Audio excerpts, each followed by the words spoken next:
Assalamualaikum warahmatullahi wabarakatuh. Halo Sobat Elektro, kami dari Divisi Kewirausahaan Himpunan Mahasiswa Elektro Fakultas Teknik Universitas Siliwangi. Sebelum itu, izinkan kami untuk memperkenalkan diri. Nama saya Fatur Rahman Sabani sebagai Ketua Divisi Kewirausahaan dan teman saya. Dan saya Agung Hidayat selaku anggota Divisi Kewirausahaan. Baik, saya Bima Sakti Ramadan selaku anggota Divisi Kewirausahaan. Di dalam video kali ini, kami akan melaksanakan salah satu agenda kerja Divisi Kewirausahaan, yaitu sharing kewirausahaan. Yang mana untuk kali ini kami mengangkat topik mengenai usaha apa sih yang bisa dilakukan oleh sarjana teknik elektro. Sebelum masuk ke pembahasan, kita akan mereview 2 materi sharing kewirus yang telah di-up di IGHME, yang mana materi pertama akan disampaikan oleh Bang Agung Hidayat. Cekidot. Baik, di sini saya akan membahas apa itu kewirausahaan, kemudian konsep, tujuan, dan juga keuntungan. Dimulai dari apa itu kewirausahaan. Kewirausahaan adalah suatu ilmu yang mengkaji tentang pengembangan dan pembangunan semangat kreativitas, menggabungkan inovasi, kesempatan, serta berani menanggung risiko terhadap pekerjaan yang dilakukan demi mewujudkan hasil karya tersebut. Lanjut ke konsep. Yang pertama itu kelincahan, kedua daya tahan, ketiga kecepatan, empat kelenturan, dan kelima yaitu kekuatan. Lanjut ke tujuan dari kewirausahaan, yaitu yang pertama, menumbuhkan jumlah kewirausahaan yang berkualitas. Yang kedua, menghasilkan inovasi yang baru dan memiliki manfaat bagi semua. Yang ketiga, meningkatkan kesadaran tentang kewirausahaan yang tangguh. Yang keempat, menciptakan lapangan kerja yang lebih besar. Lanjut ke keuntungan dari kewirausahaan. Yang pertama yaitu dapat mengurangi pengangguran karena terciptanya lapangan kerja. Yang kedua yaitu sebagai generator pembangunan.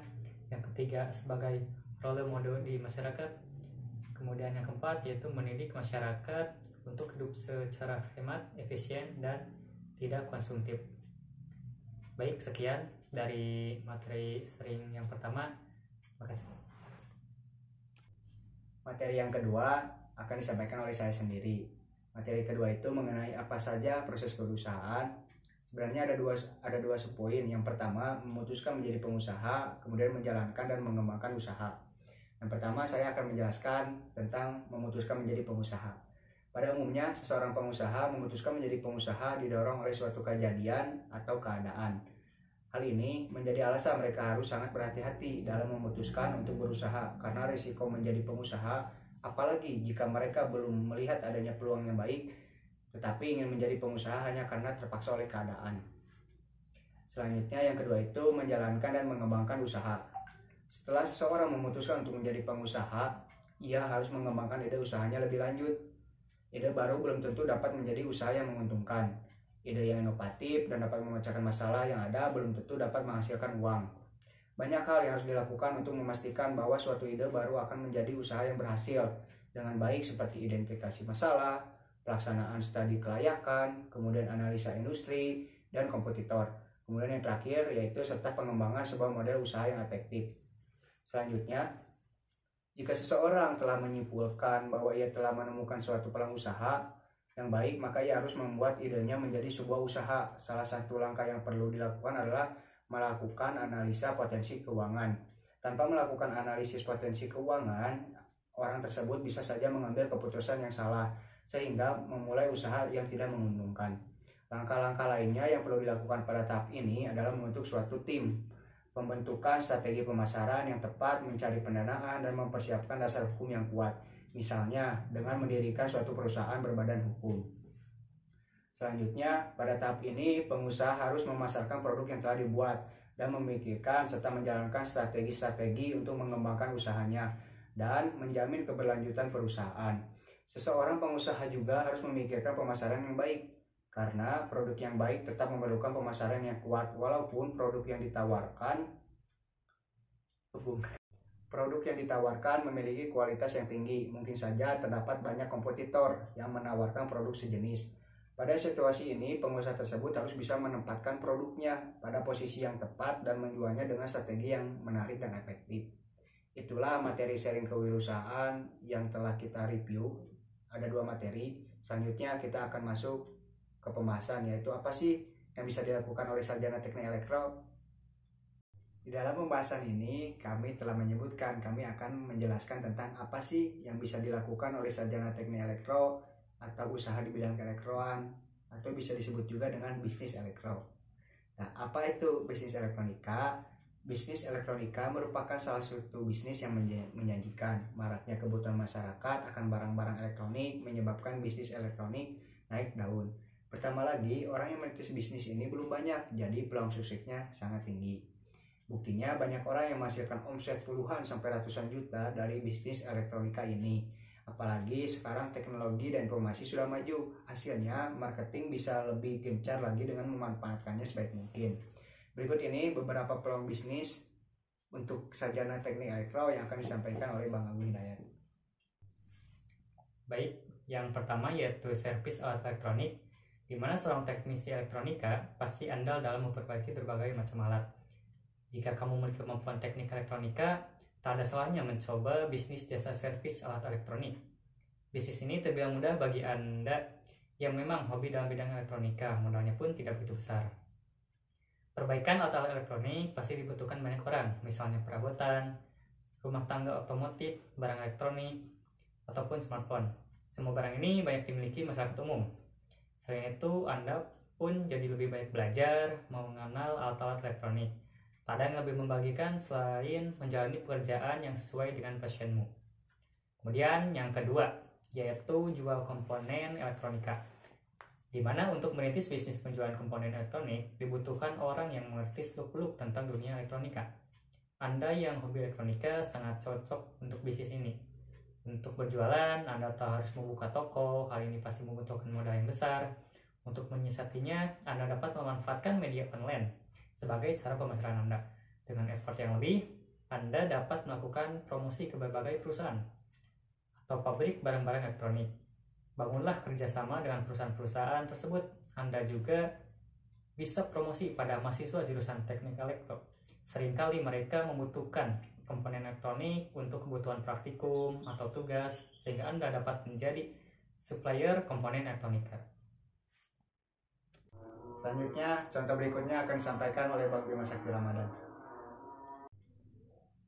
Baik, selanjutnya yang ketiga, jasa buat rangkaian elektronik. Jika Anda memiliki kemampuan untuk merakit komponen elektronika, membuka jasa pembuatan rangkaian atau kit modul tertentu bisa jadi pilihan. Tak semua orang mengerti dalam merangkai barang elektronik kan?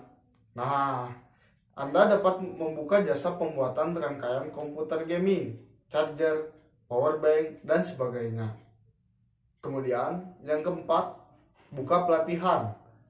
Tak banyak pelatihan teknik elektronika. Karena itu, jasa ini bisa jadi peluang yang jenius. Para calon teknisi elektronika pemula dapat menjadi target pelatihan Anda. Banyak yang tertarik untuk mengikuti pelatihan ini. Pasalnya, keahlian dan keterampilan dalam bidang elektronik bisa menjadi ladang penghasilan untuk mereka. Pada tahap percobaan, Anda tidak perlu mematok biaya pelatihan yang mahal. Cukup yang terjangkau saja sebagai pengenalan. Baru ketika nama pelatihan Anda sudah terkenal, Anda bisa mulai memasang harga tinggi. Selain itu, Anda dapat menjalankan pelatihan ini secara rumahan untuk pemula atau untuk permulaan. Lama-kelamaan, setelah peminatnya semakin banyak, Anda dapat membuka jasa resmi yang memiliki legalitas. Kemudian, yang kelima, jual beli barang elektronik. Untuk merintis bisnis jual beli barang elektronik, Anda dapat memanfaatkan e-commerce seperti Shopee dan Tokopedia dan sebagainya. Jangkauan Anda menjadi semakin luas. Dengan begitu, Anda tidak dapat membutuhkan modal yang besar seperti halnya membuka toko secara fisik. Namun, jika Anda memiliki dukungan modal, tidak salah kan membuka toko secara fisik. Tapi jangan lupa mencari tempat strategis yang mudah ditemukan dan dikenal oleh orang. Walaupun membuka toko fisik, Anda pun perlu membuka peluang lebih besar lagi dengan menjual barang-barang elektronik tersebut secara online. Dengan begitu, cakupan promosi Anda tidak terbatas hanya di satu wilayah saja. Barang elektronik yang Anda jual bisa barang baru atau barang bekas. Anda pun bisa membeli barang elektronik yang rusak, lalu Anda bisa memperbaiki barang elektronik tersebut. Dengan begitu, Anda dapat menjual lagi dengan harga yang lebih tinggi. Selain yang disebutkan oleh Bang Agung tadi, sebenarnya masih banyak lagi loh yang bisa dilakukan oleh sarjana teknik elektro atau oleh teman-teman elektro, seperti satu, pemasangan panel listrik di rumah atau di gedung, kemudian pergantian alat-alat listrik, trapo, isolator, konduktor, kemudian sebagai kontraktor instalasi listrik, kemudian nanti juga bisa bekerja sama dengan kontraktor sipil, bikin PT. Nah, itulah beberapa contoh usaha di bidang keelektroan yang bisa dijadikan referensi buat teman-teman elektro yang mau membuka usaha di bidang keelektroan. Banyak hal sebenarnya yang bisa dibuat, tentu tidak harus melulu berkaitan dengan kalian dalam bidang jurusan yang ditekuni, karena pada prinsipnya wirausaha adalah sebuah situasi di mana peluang pasar dapat ditangkap dan dikelola sehingga memberi manfaat bagi pasar yang membutuhkan maupun pelakunya sendiri. Dalam hal ini, bila kita cermat memperhatikan peluang, maka mulai dari kebutuhan akademik seperti fotokopi hingga berbagai hal lain seperti pulsa, tas, kaos, topi, dan lain-lain yang mempersatukan kumpulan maupun himpunan dapat jadikan peluang bisnis. Namun jika hendak mencari hal yang berkaitan dengan keilmuan, maka perlu pembedahan lebih lanjut, karena jurusan elektro umumnya terbagi menjadi arus kuat, arus lemah, komputasi, dan lain-lain. Fokuskan pada keahlian Anda, apa bisa servis benda elektronik seperti laptop, printer, komputer, atau dapat pula menjadi pengembang website perusahaan atau individu. Bahkan bila jago pemrograman, dapat mulai menjajakan kemampuannya dengan pembuatan software sederhana dan lain-lain. Banyak hal yang dapat dikembangkan di sana berkaitan dengan keilmuan, bahkan termasuk berbagai penelitian yang biasanya dimulai pada skala universitas. Siapa bisa menyangka bila kemudian industri kendaraan elektrik seperti Tuksisi Persi, Dahlan Iskan dapat melanglang buana ke dunia. Hal tersebut dimulai dari skala penelitian universitas. Nah, mulai sekarang harus ada kejelian dalam melihat semua hal. Atau dapat pula bergabung dengan inkubator bisnis yang ada di kampus maupun berhimpun pada koperasi mahasiswa sehingga dapat membuka wawasan usaha. Belajar melalui berbagai buku tentang usaha bisa juga menjadi sebuah hal penting dalam memperkuat gagasan serta ide usaha yang akan ditekuni nantinya. Coba amati, cermati, dan tulis setiap hal yang ada di sekitar kita. Kemudian pertimbangkan dan kalkulasi bobot usaha yang terkandung di dalamnya. Semoga segera menemukan bidang usaha yang sesuai ya. Tetap semangat, salam entrepreneur. Sekian yang dapat kami sampaikan. Mohon maaf apabila ada yang kurang berkenan. Saya Fatur Rahman Sabani. Saya Agung Hidayat. Saya Bima Sakti Ramadan. Nantikan video kami yang selanjutnya, yang pasti akan lebih menarik, Kreatif, bermanfaat. Kami dari Divisi Kewirausahaan Himpunan Mahasiswa Elektro Fakultas Teknik Universitas Siliwangi pamit undur diri. Terima kasih atas perhatiannya. Wassalamualaikum warahmatullahi wabarakatuh. Dadah. Tutup pokoknya. Bismillahirrahmanirrahim.